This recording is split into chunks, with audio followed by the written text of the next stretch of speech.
really what I wanted to do is talk about kind of how our staff's configured right now. One change that is probably most people know about that we'll talk about some roster movement. I think this is a good time to do it. You kind of get through the winter, and there's always going to be some changes. But as we get into spring ball, people go, well, why is that guy not out there? What's going on with that guy? And so we'll address that a little bit. And then, like I said, kind of give you a little bit of information about why we're doing what we're doing with spring ball and get you guys out of here. So with that being said, starting off our staff. So, really we've got everything. We talked about Bob Cole a while ago and kind of how he's fitting in and doing things there. And then the one other thing that's happened is Brittany Johnson took a job at Oregon State University. She was our director of football operations. And we were just really fortunate to have a guy like Cole Moore that was already in-house. Cole is a guy that I got to know when he was my recruiting assistant at the University of Washington while he was completing his master's degree. And very sharp young man, great Bobcat. And it's been a seamless transition. He was a super big part of the success that we had in recruiting. And so very excited about him getting an opportunity to continue to grow in his career and to do it at his alma mater. And so Cole's going to be our director of football operations moving forward. A couple of quick roster changes. We have two young men that are going to medically retire, have been dealing with some nagging injuries over the course of their career. One of them has been for a while, Ben Folsom. He kind of came in at the end of the season. He was going to have another surgery and, elected to go ahead and hang his cleats up. Ben was a great kid, really good special teams player for us here last year in particular and a big part of this team. And then the other young man is Noah James. Very similar situation, another shoulder deal. And he's very close to graduating. Felt like it was in his best interest to go ahead and get his surgery taken care of and move on and focus on his academic career. But both those guys were great Bobcats and will always be a part of this program in our heart. We feel for them, but they're good kids and they did it the right way. And so one thing, I don't comment a lot on injuries, but I think because of the situation that we're in here, because Travis Johnson is going to be kind of a high-profile guy, he's actually not going to go through spring drills. He slipped on some ice about a week and a half ago and broke his foot. And so it's not anything that's going to be a long-term detriment. It's just going to probably keep him out of spring ball. He should be full, ready to go by June 1st, but not a very timely deal. And unfortunate for him. Feel bad for him because I know he was chomping at the bit to compete. But that's gonna be one thing that I think people will be. Why is that? What happened to that guy? Where's he at? Well, he'll be around. He'll be in a boot, and we'll get him going when he gets back healthy. Like I said, shouldn't be anything that's long-term. Just kind of an unfortunate situation for him. And he'll be fine in the long run.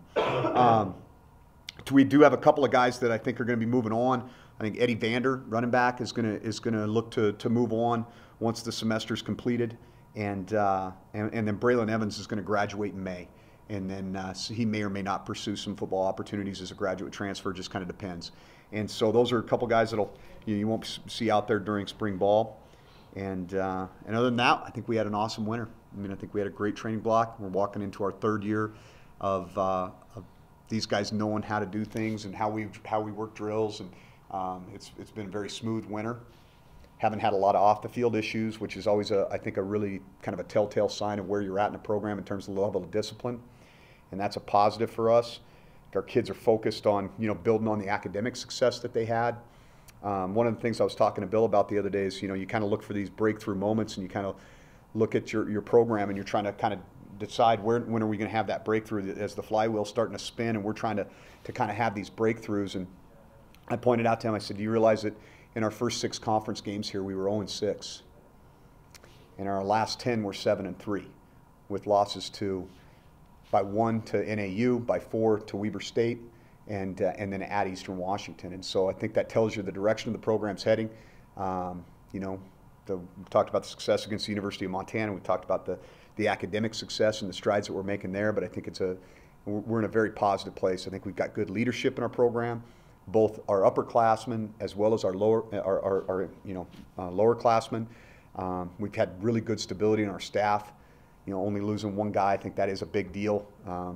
And I think those are all things that can point to good things for us. And now we got this opportunity to get out and practice a little bit of football starting on Saturday. So we'll get going about 10:30 Saturday morning, try to wrap it up by 12:30, and weather permitting. And then we'll hit Tuesday, Thursday, and then we'll take spring break off. And part of the reason we do that is I don't want to compress spring ball after spring break. And the reason that we're going so early and looking to finish so early is because I want to let these guys get back in the classroom. And in semester schools, it's always hard because if you back spring ball up too much, you end up right up against finals. And so they're finishing football. They might get a week of kind of being a normal student again, and then they're in finals week. And I didn't feel like that was best for our kids. I felt like it was better for them to have a little bit more of a, get them 3 or 4 weeks to dig back in as a student and then hit finals. And then the other reason is our primary focus in this off season was, for obvious reasons, if you look outside, and not having the indoor training space that we would like to have, you just can't do everything. You can't focus on speed development. You can't focus on cardiovascular fitness. So what we just said was, hey, we're going to go in there and we're just work on getting bigger and stronger. And then we're going to try to move spring ball up, get this later time where we can train and we can have a kind of a speed development and functional movement training block after spring ball when we know they're in football shape. And so that was kind of the rationale behind that. Doing the spring game and then having the Triangle Classic later, that's just kind of how it worked out. I put a date, that's when we're doing the spring game, and that's when we're going to do the spring game. And what the facility up in Great Falls wasn't available till the following weekend. We'll have basically our spring game, if everything goes okay, will be practice 13. We will have 1 player run practice the following week, and then we'll go up to Great Falls and we'll do some 7-on-7, and we'll do a kids clinic, and that'll kind of be our last practice of the spring, but we just won't have contact. And so that's gives you a little bit of an idea, kind of the rationale behind why we're doing spring the way we are, and just kind of the way it lined out. But we'll still go up to Great Falls and have a great time. And one of the things I like the most about that is just the kids clinic, the opportunity to see our guys interact with young kids, and they do a great job with them. And that was important to me. And talking to the organizers of the Triangle Classic, that's, I think, one of the things that has been a super positive thing. And I remember talking to Jim Walden about how did this all start, and one of the reasons he said it started with the kids clinic is because everybody in town was wearing Grizzly gear, and they wanted to promote the Bobcats with the young kids in Great Falls. And it was kind of fun to see, Dylan Mahoney talk about going to this little Bobcat clinic for the Triangle Classic when he was a little guy, and now here he was, a senior captain for us last year, and lived his dream of being a Bobcat. And so that's a cool thing that our kids get to do and give back to the community a little bit. So that's kind of all I had, unless you guys have anything. You mentioned the success that you've been building here, and I just wonder how that impacts expectations, not only externally but internally. Yeah, I don't really focus on outside noise. I think we've always had high expectations, and I just knew it was going to be a process. And I think that's what I think grounds you. Just do the right things. Don't try to win. Just do what winners do. Put the work in the correct way. Treat people the right way. The wins will kind of take care of themselves. I really believe that. I think it's a byproduct of hard work and having the discipline to stick through a process, even when things aren't going the way you want them to go. And you're frustratingly close in terms of some of the painful losses that we endured as a program, not just last year, but even the year before that. And you stay the course, and you start to see these young men mature, and the ones that have bought in and stuck around are, I think, are championship quality people. And that's what you build a championship program on, is championship quality people. You mentioned the expectation kind of outside. Hero Sports ranked you guys as the 3rd ranked recruiting class in the nation. I know you're not going to see that in spring ball, but does that add some sort of excitement into this upcoming season? Yeah, I think the recruiting rankings are very subjective. Star systems and all that. But I think what it does speak to is what other people outside the program are thinking about what we're doing here. Well, you know what? They're doing a pretty good job in Bozeman. Those guys are doing a nice job in recruiting. They're getting some traction.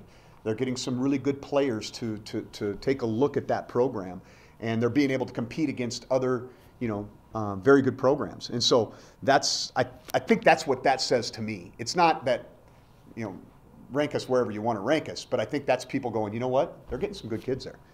And I think that creates some momentum. I say this all the time. I think we've got a really good product to sell here. And I think the reality of Bozeman is so much better than maybe what's in people's mind's eye. And when they get off that plane and they spend some time around this community, they see what a special place this is. There's tons going on this campus in terms of our enrollment skyrocketing, buildings everywhere. There's a ton of energy and excitement in the Gallatin Valley in general. And I think that that can help springboard us to the next class. You know, I feel, you know, we got to get these guys in here and indoctrinate them into doing things the Bobcat way. But yeah, I mean, having your name out there, what's the old adage? Any publicity is good publicity. That's not always true, but in this case it is. And I think that creates some momentum, and it makes people take notice of what we're doing in our program. What are the top priorities for the next month and a half? What would you like to see get accomplished? Well, I think on the offensive side of the ball, one of the things that you know, we're gonna focus on the pass game again. You know, that's kind of a continual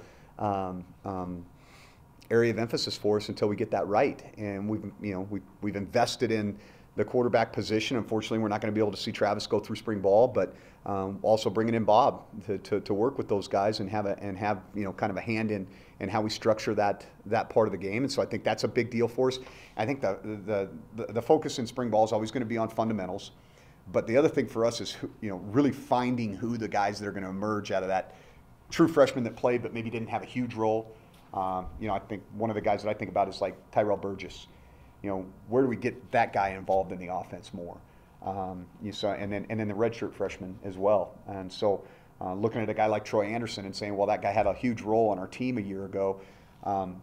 Can we just let him play Sam linebacker for 15 practices and see how he does and see where we're at and be able to truly evaluate whether we feel like that's the right spot for him? And so I think it's you know, kind of developing a seating chart, so to speak, not a depth chart, but a seating chart, so that when we start in August, we've got everybody in a place that we feel like is going to benefit them and our program the most, and then we can hit the ground running. And so they've had an opportunity to go through and learn the nuances of that position on their own through the player run practices through the course of the summer. Are we going to see a guy like Jacob Hadley out there? I know he's highly thought of. Yeah. You know, I think like guys like Johnny DiAgostino and Jacob that are basically 11 months post-op on their knees, you'll see them do a lot of things, but we won't have them do a lot of contact drills. And really, you know, I don't know how much contact we'll do. I mean, there's going to be times where we want to let some of those young guys get after it a little bit and show us, you know, what they have, because maybe they didn't get a chance to, being on the scout teams maybe throughout the course of the season. But, you know, I think spring ball's got to change a little bit. Well, our focus, I think, more needs to be on the summer. You know, we get all the guys here in the summer and they can have some really good training together. There's probably more carryover in that to August than there is what you do in March and April. You mentioned Troy just a minute ago. Does all the recruiting class you finalized and all the roster movement you just mentioned, does that kind of clear up the picture of where he's going to be, or does it kind of muddy it up still? No, I think we made a commitment to have him train as a linebacker. I think that he can naturally pick up and go have a series or two on offense. I mean, he's a very smart young man. He's very gifted. If we had felt like we had to move him over there, I don't think that's a stretch to do, even, you know, on short notice. I think in a 3 days of prep, he could go over there, pick it up, and be a really productive player. But because the linebacker position is not as instinctual, there's more fitting into the scheme and understanding how you fit into the other 10 guys that you're out there with. He needs that time to sink in on that. And I think he can be a really special player for us on defense. But I also know that we have the luxury to say, hey, if we end up with some injuries or our depth chart's not quite where it needs to be, he can fill in and do some things for us at running back as well. You talked about Travis. Can you kind of give us the rundown of the other transfers that are here and who's going to be involved? Yeah. So, you know, Tristan Bailey, the kicker, is here, and he doesn't. I look forward to you guys interviewing him. You'll probably go, this is the kicker. He looks like a middle linebacker. So he's a pretty jacked up kid, and he's fit in great with the team. He's done an awesome job through the offseason. Obviously, we don't have the opportunity to get out and observe him kicking a whole lot, but I know he's been doing some things on his own, and so that'll be a huge thing for us, I think, in the spring as well, as seeing, you know, where's he at. Jacob Burns, a guy that played some wide receiver for us a year ago and is really focused on being a place kicker, was a place kicker in high school, actually did some really good stuff for us late in the year. We kind of thought about playing him a couple of times. And so those two guys will kind of have a little bit of a competition at the place kicking. And then, you know, the other thing that I'd say is Tyler Nate has been a great fit too. Awesome kid, very strong. We tried to have him lose weight. He lost body fat, but he didn't really lose any weight. So he's still right around 265 pounds. And but he's light on his feet. I mean, he looks good going through running back drills. Extremely powerful, like I said, a great weight room guy. But not only that, just love his personality. He's fit right in our locker room and has been awesome to be around. And then Bryce Stirk, another guy who I think has just found a home here. You know, the comparison that I use with Bryce is, Alex Neal, when he went to UNLV, that just wasn't the right fit for him for whatever reason.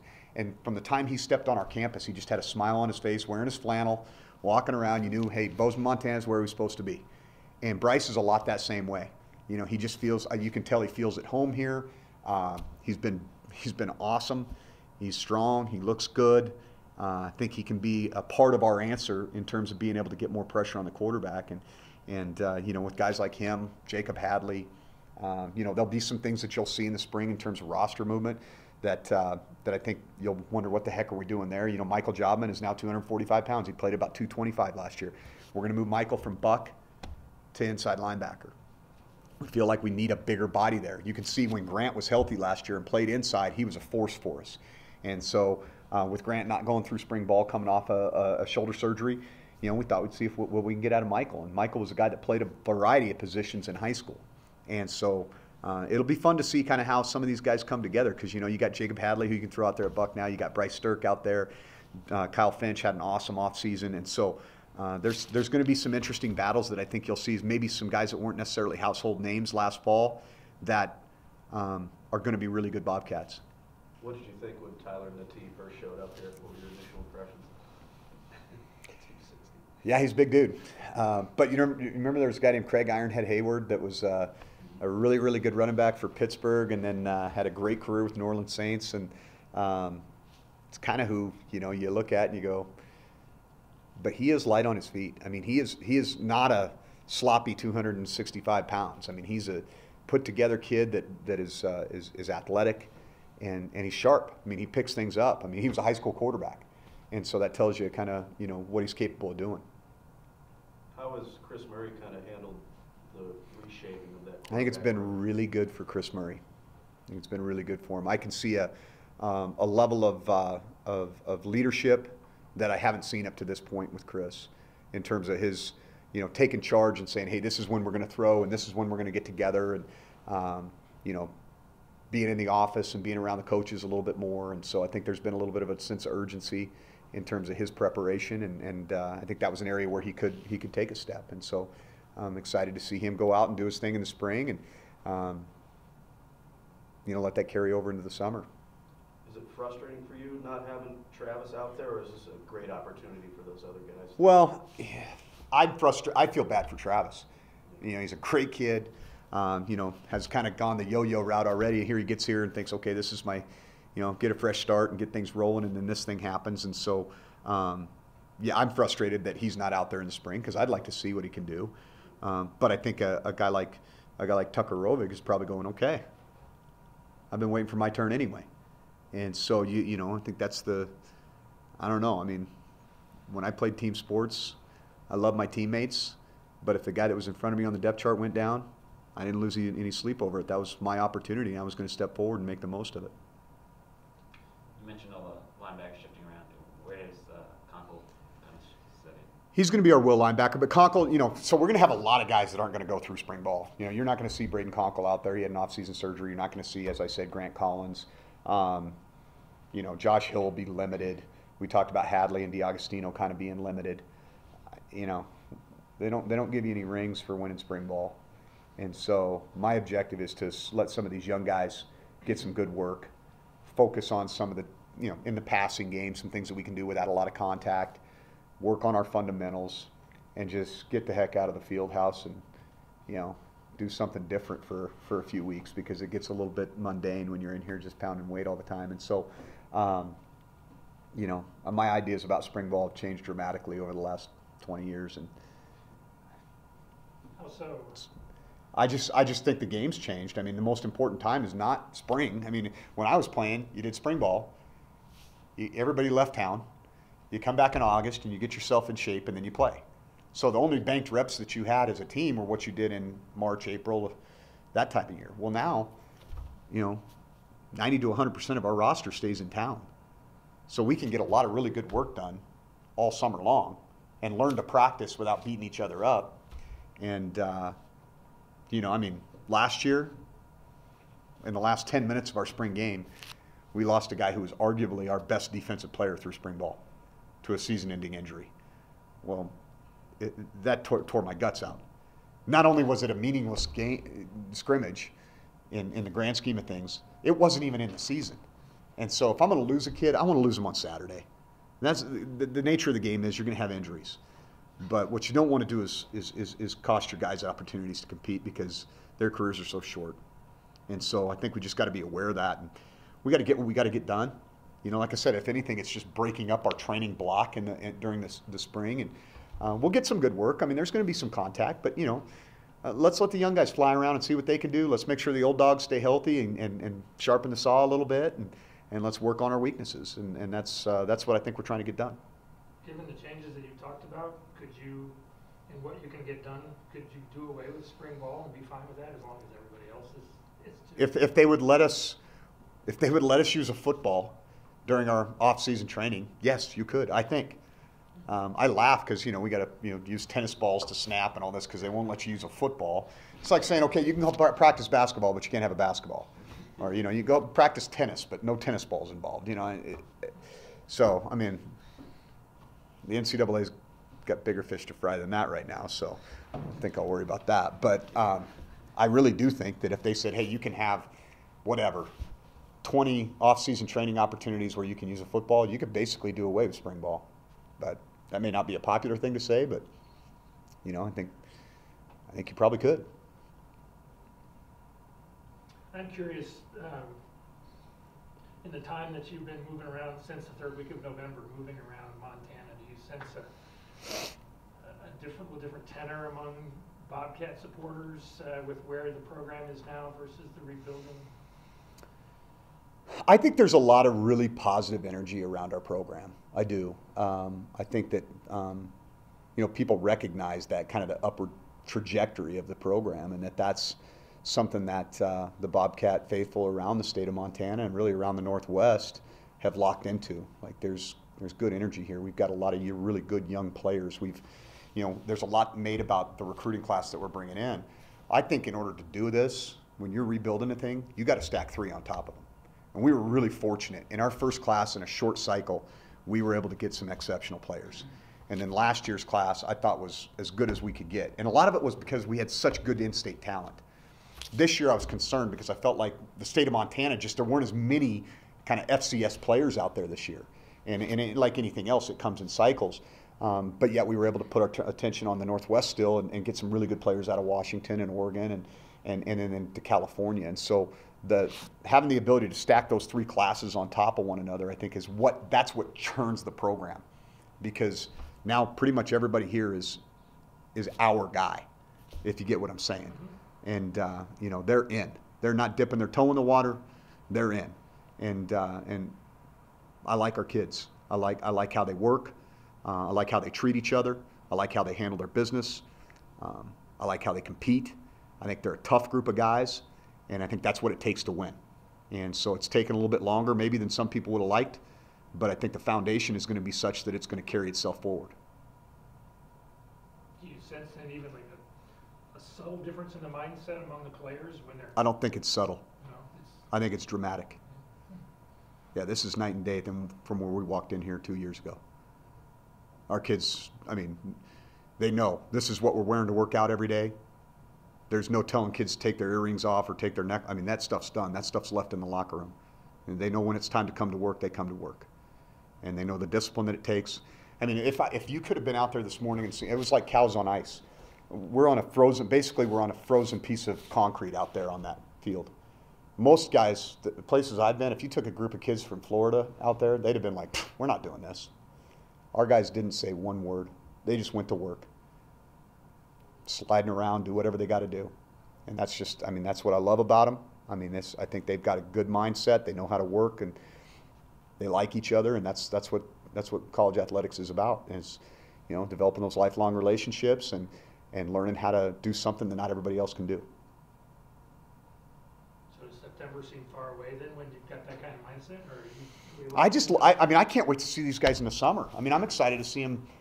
That's the part that I love the summer, because we're not around. Like, I can be gone for weeks at a time and, come back and walk in the weight room and look around and go, holy cow, these guys look good, and that's what I look forward to, is seeing, okay, what's the step that they're going to take when we're not here? that'll tell me whether we're ready to compete for a championship or not. Is, you know, how hard are these guys going to work when nobody's around? You know, when it's really just on them, on the leaders on the roster, and you know, how bad do they want it? You talked about Michael Jobman gaining 20 pounds. Anyone else kind of stood out in the past 2 months or so? There's been a lot of guys. I mean, it's hard. Actually, I think it's hard to pinpoint one. I know we were having Coach Wilcox kind of go through our numbers in the offseason. You know, it's kind of like, well, this guy did a great job too. This guy did a great job too. And I mean, Chase Benson is phenomenal in the weight room, and he's had a tremendous offseason. Tucker Yates, big-time weight room guy. But there's some guys that maybe you don't think about that way that have done a tremendous job. I think Damian Washington has finally bought into the weight room and has gained some really good weight, and his body looks noticeably different. Luke May is a really good, strong athlete, and his numbers in the weight room are very impressive. Kind of blew me out of the water.